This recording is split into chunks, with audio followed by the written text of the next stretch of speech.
Radio Flamme. Nous reprenons avec Thierry Berlandin. Alors c'est un auteur que nous avons eu déjà le plaisir d'interviewer sur Radio Flamme. Tu nous avais... alors je te tutoie parce que je vais avoir du mal à te très bien, mais Thierry. très bien. Tu es un habitué du Salon des Pieux. Oui, et c'est un grand plaisir pour moi. Je crois que c'est...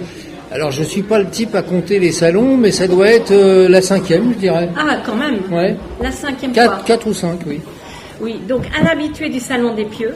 Oui. Et c'est vrai que tu as écrit de nombreux romans, des thrillers, oui.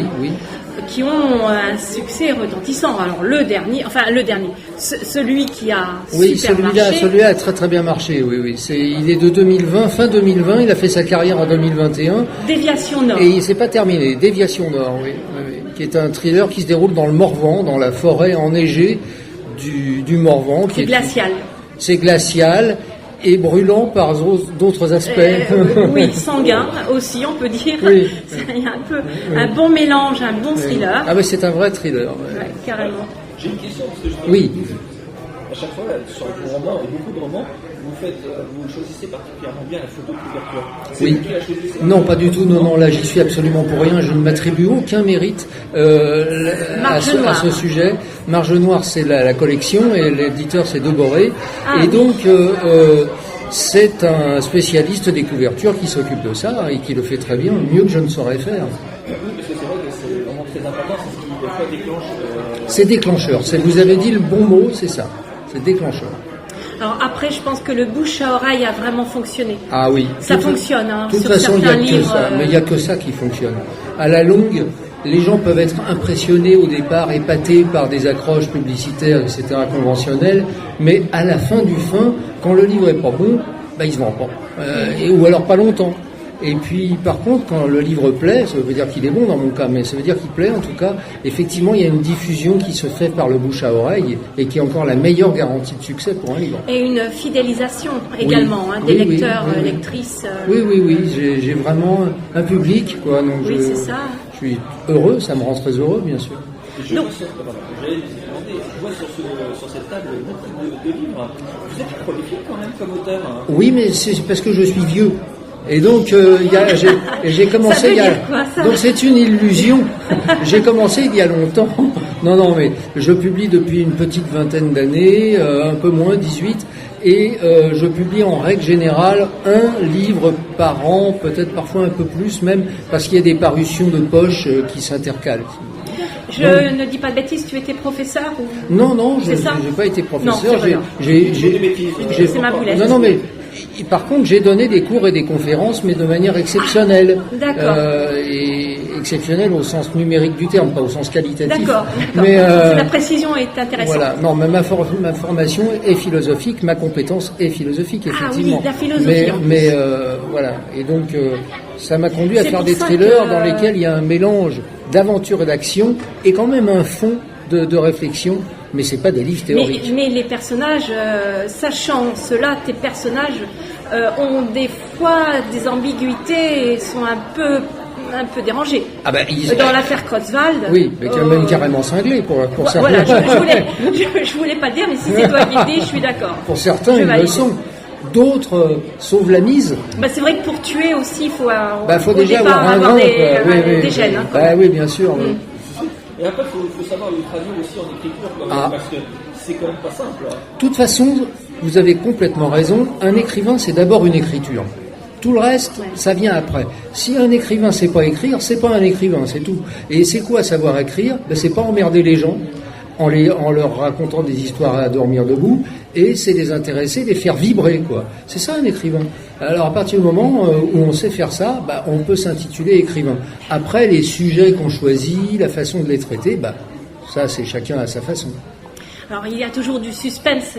Moi j'avoue que j'attends et j'essaye de trouver avant la fin forcément qui a tué. Mais des fois c'est compliqué parce qu'il y a plusieurs pistes qui sont abordées. C'est le jeu.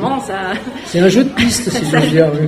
Peux-tu nous parler de Jurong Island par exemple et puis ensuite on parlera de Neija. Alors Neija qui est le premier tome d'une trilogie, Jurong Island en est le second, le troisième sort dans quelques petits mois.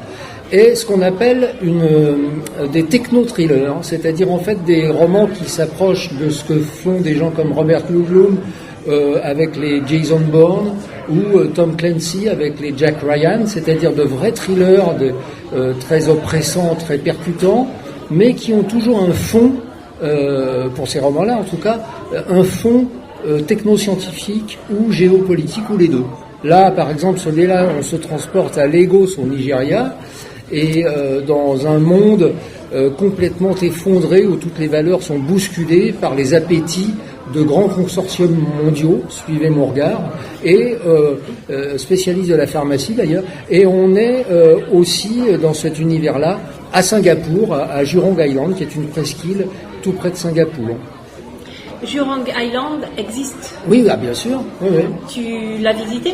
Oui, oui, je l'ai visité. Oui, non, mais c'est bon de le savoir. Tu t'es rendu sur tous les lieux sur de tes crimes, non, si pas, j'ose dire. Quand c'est en France, oui. Quand c'est à Singapour, non, j'y vais pas. J'ai pas besoin d'y aller parce que je ne veux pas être aveuglé par ce que je vois.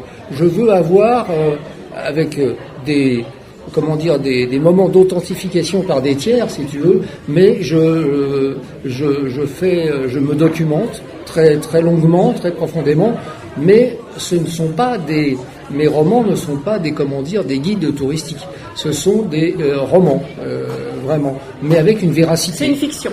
C'est une fiction. L'histoire est une fiction. Le fond de l'histoire, par contre, est parfaitement adapté à l'époque. Et pour le reste, il y a tous les documents.